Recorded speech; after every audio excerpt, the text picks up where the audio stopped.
Hello, everybody, and welcome to another edition of the Rowing Chat 2021 Olympic Preview. I'm Rebecca Caro, and this is where we review the qualified crews country by country and together with our local experts. Now, today, my guests from South Africa are Ursula Grobler and James Thompson. Welcome, guys. Thank you, Rebecca. Thanks for having us, Rebecca. It's good to be here. Right, let's kick on in. We've got two crews to talk about today, a men's pair and a men's four. Let's start with the men's pair. So the men's pair for South Africa is an interesting one. We've got two very young guys, and they weren't part of the qualification process of that boat.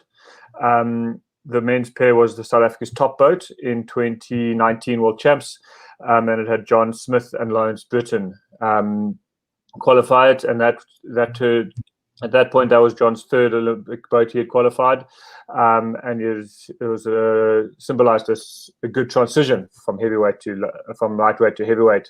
But they've moved into the four, and the boat now consists of Jake Green, and Jake Green was fourth place in the Rio Olympics in the stroke of the men's coxless four. And he's been around quite a long time, and he's a real seasoned campaigner. And then he's together with a really young guy, Luke Defan. And Luke's been to 123 World Champs, I see, and he's been to the last World Cup where they got a B final. I think he joined after my time. I don't know much about him, but he's a big, strong guy, and he's he looks like a real heavyweight every time I've had interactions with him. Makes a lightweight like me look tiny.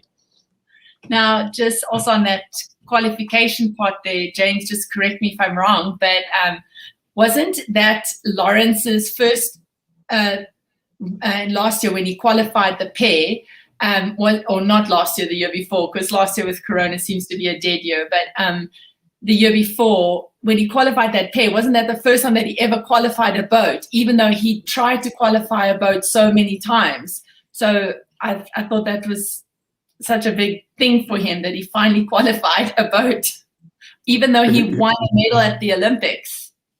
I think you're right. I think he might have been was he not in the four during, I think he was in the four when the pair qualified ahead of Tokyo. No, but the four qualified as well. I'm not sure on that stat. Lawrence will have to correct us in corrections corner. But I do know on qualifications, we'll talk about the four in a moment, but John was in that boat as a heavyweight, and that then makes John, he's got some interesting numbers, maybe a good time to go through those numbers. This will be John's fourth Olympic Games, so we're moving a little bit on to four, but this will be John's fourth Olympic Games. So it's his fourth Olympic Games. He's qualified. Sorry, John has now qualified for Olympic crews. He's this will be his third Olympics. He's done it in two different weight classes, and he's won one of them. I think it's a pretty spectacular set of records of a guy who's as young as him still. He's not exactly like Olaf Tufte or anything. But yeah, very, very special set of results. And those results have also allowed this pair to qualify, just to come back to the pair again. I think it would be amazing if they could make an A final. I know Jake went to Rio with the same sort of mindset, and the A final was going to be a successful bid, and he ended up almost getting a medal. So we end up in exactly the same set of results, and let's hope Jake can overperform again. And James, I was just also wondering, maybe how do you think John feels as you were in the lightweight men's four, that, obviously he's not an Olympic event anymore, but now he's in the heavyweight four going again. And I think that's also quite spectacular. I mean, how do you think you would have felt in that? I think it's just fantastic, and I think it's great that John's got an opportunity to go in the four again. The reason I think that is because he really is an incredible three-man in that four. And it's great to see him back in the three seat and doing what I think he's really, really good at. It's interesting hearing what he says about the one and across to the other. The heavyweights just have so much more power than we could ever generate. But it's almost like with that power, they can't quite have the same finesse, and they can't, while they can strive for it, they can't have the same technique and the same fluidness that the lightweights have. But the power trumps everything, and it's a simple.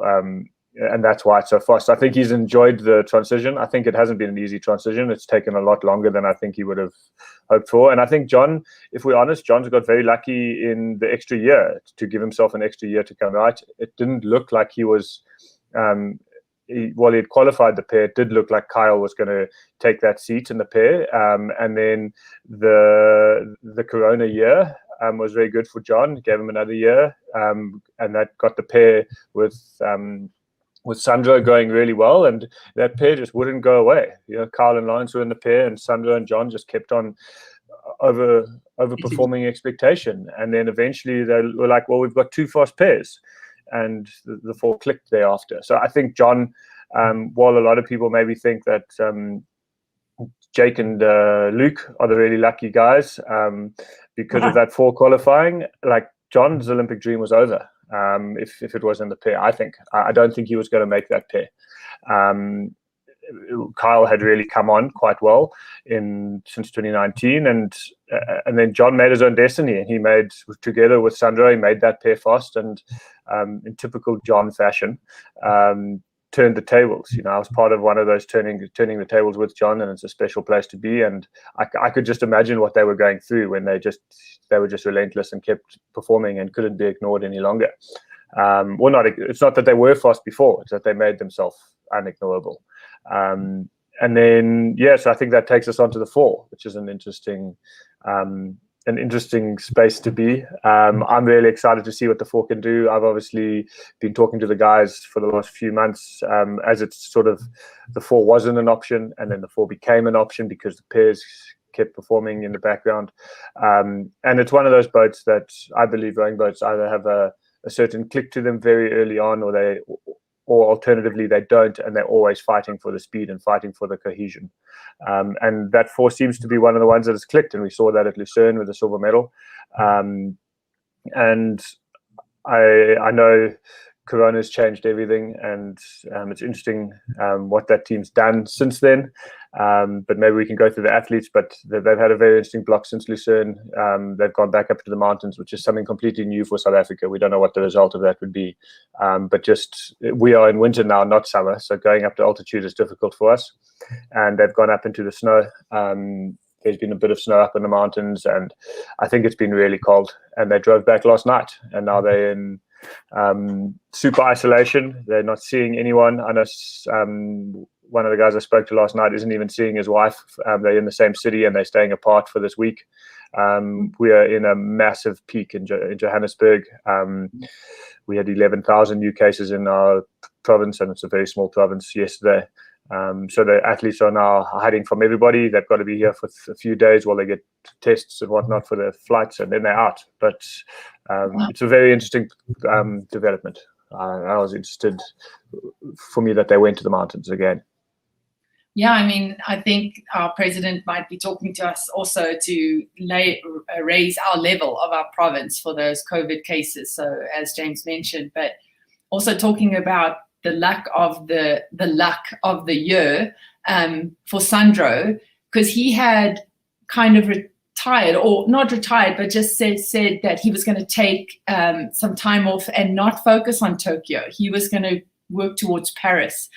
And with that extra year, it allowed him to just come back into the team. And then he just, as James said, worked together with John, brought that pair back on, and then the four became an option. So Sandro also was, that year was just fabulous for him, because now he's going to Tokyo. And it gives me goosebumps just to say that, because I remember seeing him at the side of the water, where he told me he was just taking a break and was going to focus on Paris, and how it's turned. The tables have turned. Yeah. I think maybe if we just go through those four athletes in that boat, Sandro, Ursula's just spoken about, he wasn't really in the team when either of us were racing. He was just beginning to enter the team, and he's a really young guy. He's really fluid in the boat, and he's one of those guys who outperforms while he's a physical guy. I think he's more of a fluid athlete, and he really does move a boat well. And I think he's a great stroke. The combination of him and John together up front is great fluidity. But he hasn't really been around. I think this is his first Olympic cycle, of course. And as Ursula said, he actually stepped away, decided to take some time. At that point, I didn't know whether he was even looking at Paris at all. And it's just great that he got the sniff again. I went through that in my career at one point where I stepped away from the sport. I thought I was gone for good, and I came back, and 12 months later, we were on the top of the world. So it's a great journey, and I'm happy he's back. And the fact that he's back is because he wants to be there, It's not just that. Sorry, James, just mentioning there, when you said top of the world, I think you guys still hold that record, the lightweight men's double record, because the lightweight women's record I think just went again with the Dutch, but I think you guys still hold it. Yeah, and with the future of lightweight rowing in the balance, originally I thought if we could make it to Tokyo, it would be ours for good. But maybe if it goes, maybe with Paris, the guys have got another 4 years to go after it. After it falls out of an Olympic sport, I don't see it being, I don't see it going too quickly. But awesome. Yeah, we still got it. But yeah, just the 4 is. I think Luke's on that same journey that I was on, where your motivation is high. You've chosen to be there recently, and he's a very gifted athlete. And I think I've never seen him sit anywhere other than a stroke seat in a boat. So it just shows he really is a seat that's comfortable in. Sandro, hey James, I think you said Luke. Sorry, Sandro. Yes, Sandro. Yes. And then obviously behind Sandro is John. We spoke about his accolades earlier, but John's first South African. First gold medal at an under 23, so first championship gold we got was him and Lawrence Bidden, and then he moved to lightweight. So he started as a heavyweight, then went to lightweight with in the lightweight 4, and then in the double with myself through to Rio, and now he's back as a heavyweight. But back he's had to put on a lot of weight to get up there. I think he's enjoying being able to eat, but he can't eat like a heavyweight, he says. And then so he's obviously got pedigree for days, and I believe he was certainly one of the best lightweights in the world. I held him back. And then Kyle's an interesting one. He's come out of a sculling background. He didn't come out of the traditional system where most of our rows come on. He came out of Cape Town. He developed out of Cape Town, which is certainly our second breeding ground of great athletes in South Africa, the UCT setup. And he came through that system. And he joined, I think he's been in the senior team for about 6 or 7 years now. So it has been a solid sitting. By the time we finished, he was in the under 23 program in the singles. And he's raced under 23 singles, and he's performed along the way. But it's only really been in the last 2 years where he's come into the top, one of the top heavyweights. And as I said, he had probably overtaken John post the 2019 World Champs for that seat in the pair. So he is he is a powerhouse. I think he now holds every single South African ergo record. Yeah, I was just going to say, he is so strong on the ergo. There is, as James was also saying. South African ergo records aren't quite like the rest of the world. So we do them at altitude, and they're not something we focus on. But Kyle's got them all. And he's really, he's a strong guy, and he's just always been super physical. And then if one of those guys holds one of the records, they're going to be really upset I said that. If just one. And then Lawrence Bidden, I think he's a true leader within the South African rowing setup. He's one of the, I would say he's the most recognized face in South African rowing at the moment, for sure. He's got an amazing journey. For the listeners that don't know, Lawrence has come back from cancer ahead of Rio. He just before the qualification year, I think he had it was just over 12 months or something like that, coming back from stage 4 lymphoma cancer, and he was really lucky to be alive. At one point he was fighting for his life, and just over a year later he was standing on the podium in Rio. So he's obviously got that well out of his system now. He's now had 5 solid years of further training and post-cancer, and he's just a physical beast. So, and he sits in the bar. If Lawrence Biddon's sitting in your bar seat, generally he's found it. Generally, he's been in the stroke seat in his life, but with Lawrence in the bar seat, it's. I think that says quite a lot for the pedigree of the athlete ahead of him. And I'm personally super excited to see what those 4 guys can put together. Now, I've also, my rowing career has also only been in the single and in a double. So, group dynamics is not that well known to me. But just from an outsider point of view, also just looking at that 4, the dynamics seems to be really solid. Like they encourage each other. But James, with your dynamics in your lightweight 4, how do you comment on that? Like for me, just trying to understand the dynamics needed for a 4 versus a double.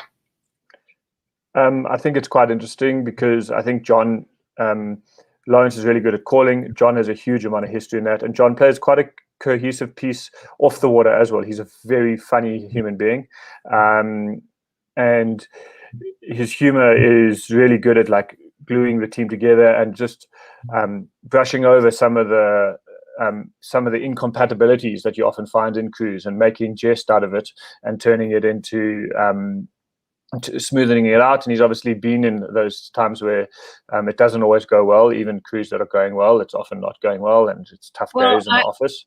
I want to just comment here, James. I wonder if you remember that one time when we, as the lightweight girls, and you guys as the lightweight men, we had been racing on the water with our prognostics, and we came back into the jetty, and then my partner Kirsten and James, they were like, who's going to get top prognostics? And James were like, no, I think we've got it. And Kirsten was like, no, we've got it.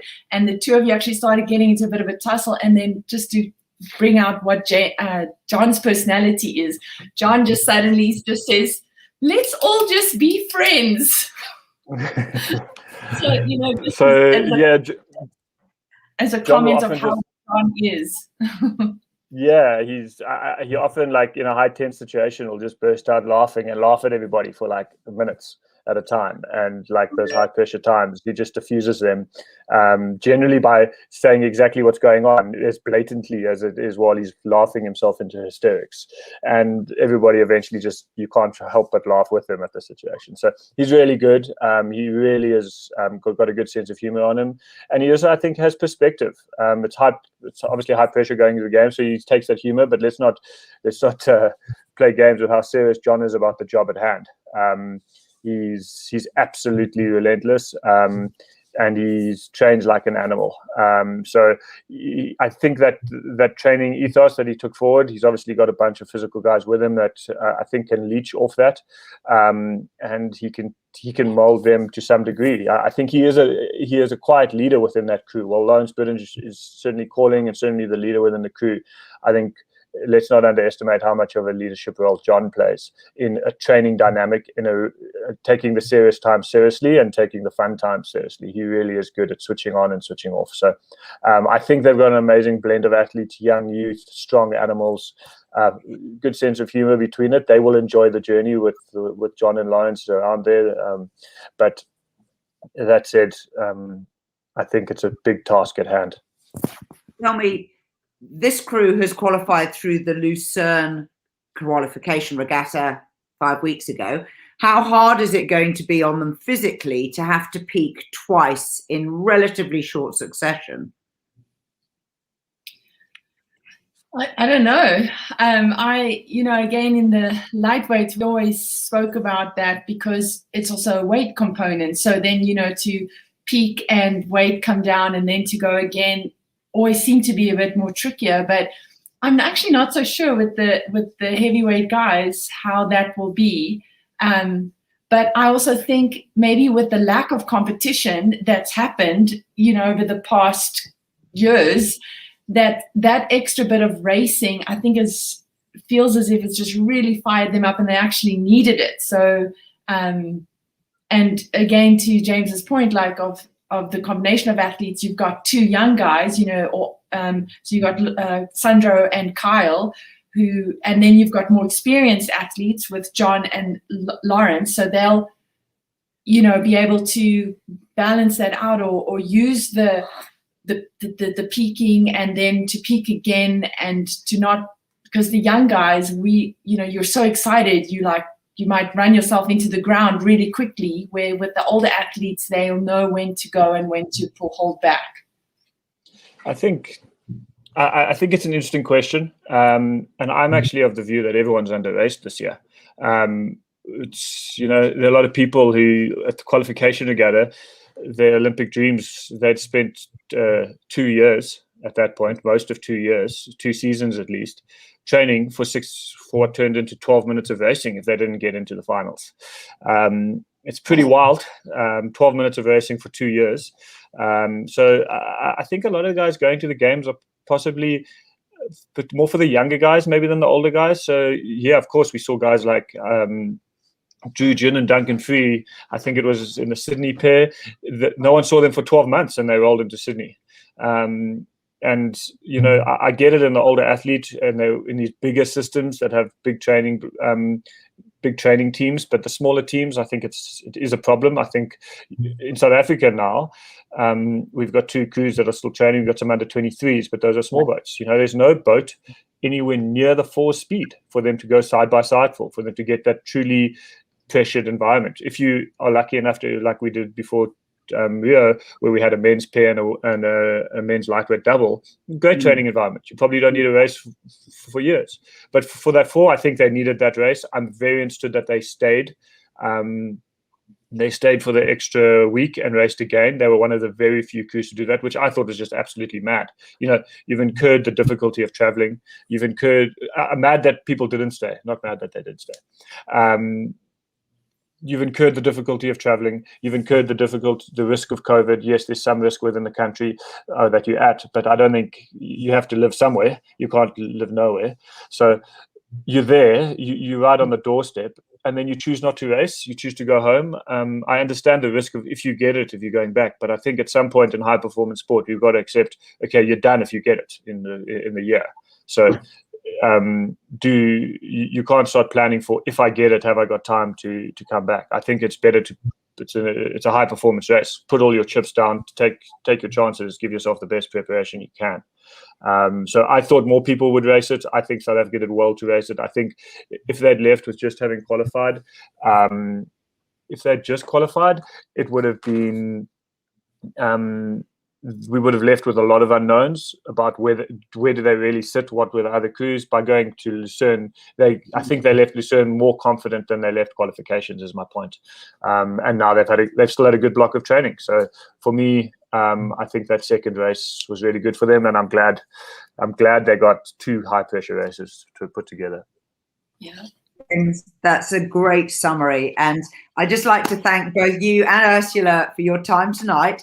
It's brilliant to hear the inside track on what's going on inside the team and all of those seat changes and the qualification and who's coming up and who's going down. For all of us, it's going to be one hell of an Olympic regatta. Again, Rebecca, as you say that, I get goosebumps because I can't believe it's actually happening. I mean, for the Olympics to have been cancelled is something like, is that even possible? I mean, I couldn't believe that the Olympics could be cancelled. So now to say that it's going ahead, it's unbelievable. Yeah, it is going to be very, very exciting. Yeah. Now, thanks for the time, Rebecca. I just want to say I'm upset to not be going. I wish I was going. Not as an athlete, as a spectator. I'm done racing, happily retired. But I am devastated not to be going. I would have loved to be on the banks, but I'll be screaming my lungs out back here in South Africa for sure. Yeah. Shouting at the television.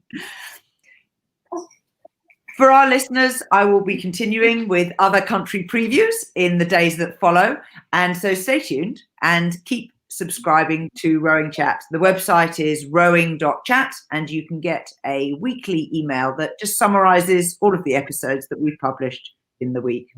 Till next time.